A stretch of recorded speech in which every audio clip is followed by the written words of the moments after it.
नमस्कार बच्चों, मैं रुचि सक्सेना आपका मेरे चैनल पर बहुत बहुत स्वागत है। बच्चों, आज मैं आपको राजेंद्र मानव जी की कहानी सुबह का भूला पढ़ाने जा रही हूँ। तो हम लोग शुरू करते हैं अपनी कहानी। अपनी पूरी कोशिशों के बावजूद गोलकीपर बॉल को रोक न सका। बॉल नेट से जा टकराई और हर ओर एक शोर उठा, गोल। कैप्टन विनोद जिंदाबाद मैदान में नारे सुनाई देने लगे थे। आज स्कूल की फुटबॉल टीम के अंतिम 16 खिलाड़ियों का चयन होना था। चयन माने जिनको चुना जाना था। स्वयं प्रिंसिपल साहब भी इस मैच को पूरी रुचि से देख रहे थे। उनको भी बड़ा आनंद आ रहा था। विनोद की टीम का ये तीसरा गोल था। प्रिंसिपल साहब हैरान थे। हैरान माने आश्चर्यचकित थे। आशा के विपरीत विमल की टीम कमजोर पड़ रही थी। विमल के नेतृत्व में स्कूल की टीम ने पिछले दिनों आशा के विपरीत विमल की टीम कमजोर पड़ रही थी। विमल के नेतृत्व में स्कूल की टीम ने पिछले दिनों साल स्टेट ट्रॉफी जीती थी। इस बार तो यह जीत बहुत ही महत्वपूर्ण थी। जीतने पर ट्रॉफी स्थायी रूप से स्कूल को मिल जाती और विद्यालय के कम से कम 4 खिलाड़ी राष्ट्रीय टीम में शामिल हो जाते। प्रिंसिपल साहब ने देख लिया था कि विमल स्वयं तो बहुत अच्छा खेल रहा है, किंतु उसकी टीम के खिलाड़ी जैसे जीतना ही नहीं चाहते थे। दूसरी ओर उससे कम अनुभवी विनोद के नेतृत्व में टीम के खिलाड़ी लगातार अच्छा खेल खेल रहे थे। उनमें पूरा जोश और उमंग थी। वे जीत के लिए जी जान एक किए हुए थे। विमल फुटबॉल का एक चमकता हुआ सितारा था। पिछले 3 सालों में उसने स्कूल के लिए कई पुरस्कार जीते थे, इसलिए वो स्कूल के कोच श्री अविनाश जी की आंखों का तारा था। आंखों का तारा मतलब बहुत प्यारा था। शायद इसी कारण वो लापरवाह हो गया था। दूसरों की भावनाओं और मान सम्मान का ध्यान रखना तो जैसे वो भूल ही चुका था। इसलिए लगभग हर खिलाड़ी उसके खिलाफ हो चुका था। उसके अंदर अहंकार ने जन्म ले रखा था बच्चों, इसलिए सभी लोग उसके खिलाफ हो चुके थे। जबकि अपनी नम्रता और मधुर व्यवहार से विनोद ने सभी का दिल जीत लिया था। हर कोई उसी की जीत की कामना कर रहा था। कामना माने इच्छा कर रहा था। प्रिंसिपल साहब का अनुमान गलत ना था। उन्होंने स्पष्ट महसूस किया था कि इस बार स्कूल की टीम विनोद के नेतृत्व में खेलने से ही अपनी नाक बचा सकती है। उन्होंने एक बार नजर विमल पर डाली और स्कूल के कोच अविनाश जी को कुछ जरूरी निर्देश देकर मैच के बीच में से ही उठकर चले गए। मध्यांतर माने बीच में। विमल विनोद को एक कोने में ले गया और दबी जबान में लेकिन रौब से बोला, विनोद, हम उम्र में ही भी तुमसे बड़े हैं और अनुभव में भी। तुम आज जीत भी गए तो ट्रॉफी नहीं ला पाओगे। मेरे साथी खिलाड़ी नाराज हैं, उन्हें तो मैं बाद में समझा दूंगा। बस तुम आज हमारा ख्याल रख लो, मैं भी तुम्हारा पूरा ख्याल रखूंगा। विनोद को गुस्सा तो बहुत आया, परंतु उसने अपने गुस्से को काबू में रखा और इतना ही कहा, विमल, जीत खरीदी नहीं जाती, हासिल की जाती है। विमल बोला, देख लूंगा मैं तुम्हें। यहाँ पर उसने उसको बहुत बड़ी धमकी दे दी। विमल की धमकी ने विनोद पर उल्टा असर किया। उसने मैच को जीतने के लिए एड़ी चोटी का जोर लगा दिया। एड़ी चोटी का मतलब कठिन परिश्रम किया कि वो मैच को जीत ही जाए। जब मैच समाप्त हुआ, विनोद की टीम विमल की टीम पर 5 गोल दाग चुकी थी। विमल की टीम केवल 1 गोल कर पाई। कोच साहब ने विनोद को गले लगाकर शाबाशी दी। प्रिंसिपल साहब को सूचना दी गई। उन्होंने टीम की घोषणा की। सबकी आशा के अनुरूप विनोद को ही कप्तान चुना गया। विमल सहित उसकी टीम के 3 लड़कों को भी स्कूल की टीम में लिया गया। सभी बहुत खुश थे, लेकिन विमल के सीने पर सांप लौट रहा था। उसको तो बहुत गुस्सा आ रहा था। सबके सामने उसे मुस्कुराना पड़ा। विनोद को औपचारिक बधाई देते हुए उसने दबी आवाज में फिर धमकी दे डाली, मैं देखूंगा तुझे। जवाब में विनोद धीरे से मुस्कुरा पड़ा। अगले दिन शाम को मैच प्रैक्टिस के बाद विनोद घर लौट रहा था। अचानक एक मोटरसाइकिल ने उसका रास्ता रोक लिया। इससे पहले कि वो कुछ समझ पाता, कुछ लड़के उस पर टूट पड़े, यानी उसको मारने लगे। बचाओ, विनोद पूरी ताकत से चिल्लाया। इससे पहले कि कोई मदद के लिए पहुंच पाता, वो लड़खड़ा कर गिर पड़ा। गिरते गिरते उसने देख लिया कि हमला करने वाले लड़के विमल और उसके साथी ही थे। अगली सुबह स्कूल में विनोद पर हुए हमले की चर्चा हो रही थी। सब उसी के बारे में बात कर रहे थे। विमल घबरा गया।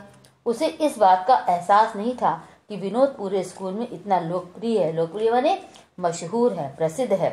विनोद के दोस्तों ने घोषणा कर दी थी, अगर उनके शक के मुताबिक यह काम विमल ने किया तो वे स्कूल से ही निकलवा देंगे। प्रिंसिपल साहब भी कुछ अध्यापकों के साथ विनोद का हालचाल पूछने के लिए अस्पताल गए हुए थे। विमल भी अस्पताल जाकर विनोद का हाल जानने का बहाना करके घर लौट आया था। घर में पापा को भी उसकी करतूत की भनक लग गई कि उसने क्या आज बहुत बड़ी गलती की। इस बात का पता उनके पिताजी को भी लग गया था। उन्होंने कहा, अगर ये तेरा काम है तो मैं स्वयं तुझे दंड दूंगा। पापा की बात सुनकर विमल पसीने से नहा गया। वो बहुत डर गया था। कुछ ही देर में स्कूल का चपरासी उसे बुलाने के लिए घर ही आ पहुंचा। उसने बताया कि प्रिंसिपल साहब अस्पताल से लौट आए हैं।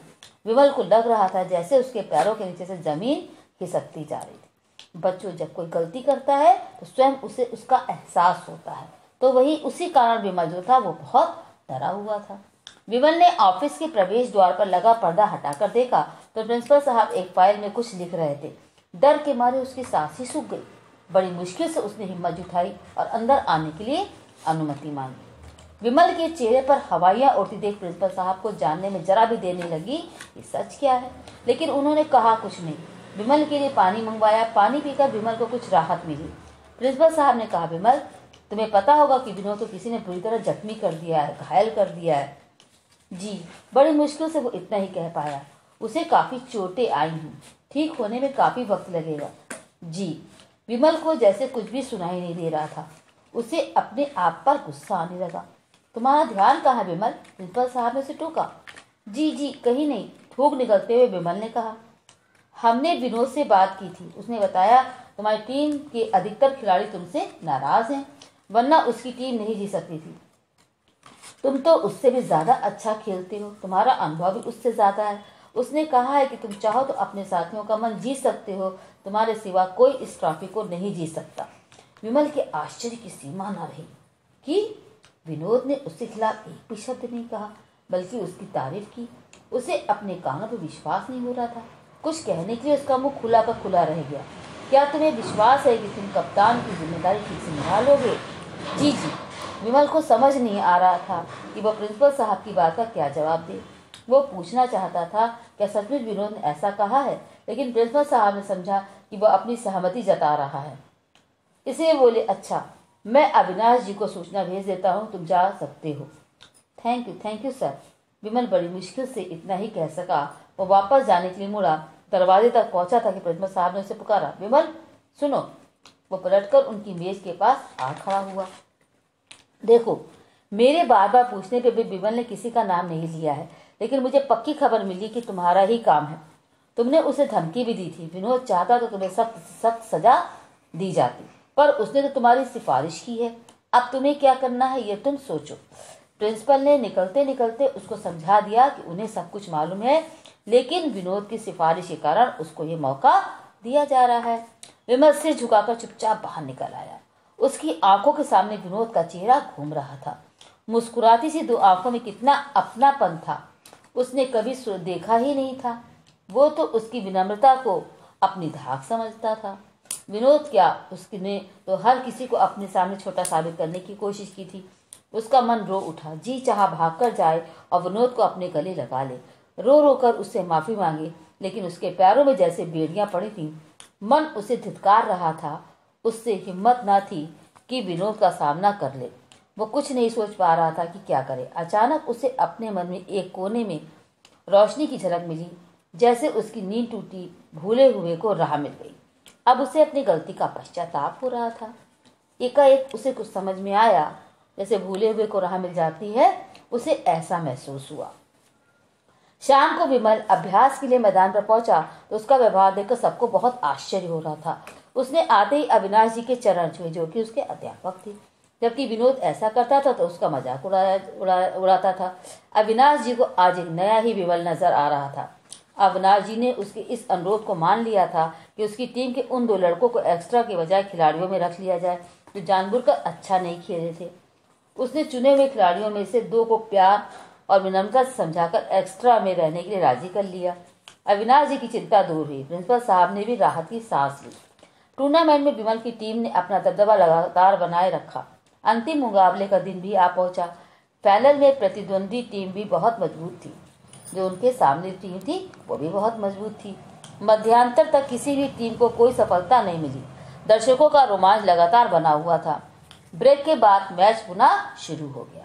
विमल ने देखा विनोद अपने पापा के साथ लेकर मैच देखने के लिए आ पहुंचा था। उसकी टांग का प्लास्टर अभी खुला नहीं था। उसने बैसाखी का सहारा लिया हुआ था। विमल ने नजरें मिलाते ही उसे जोर से हाथ हिलाया और थम्स अप करके उसकी जीत की कामना की। एक पल तो विमल की आंखें छलछला उठी, पर दूसरे ही पल जैसे उस पर जादू हो गया। वो बॉल पर टूट पड़ा। उसका खेल देखकर सब जैसे दांतों तले उंगली दबाने लगी। एकदम आश्चर्यचकित कर देने वाला उसका प्रदर्शन था। बॉल विमल के नियंत्रण से बाहर जा नहीं पाती थी। विपक्षी टीम बेबस होकर रह गई थी। बॉल विमल के नियंत्रण से बाहर जा ही नहीं पाती थी। विपक्षी टीम बेबस होकर रह गई थी। लगातार 3 गोल दाग दिए थे उसने।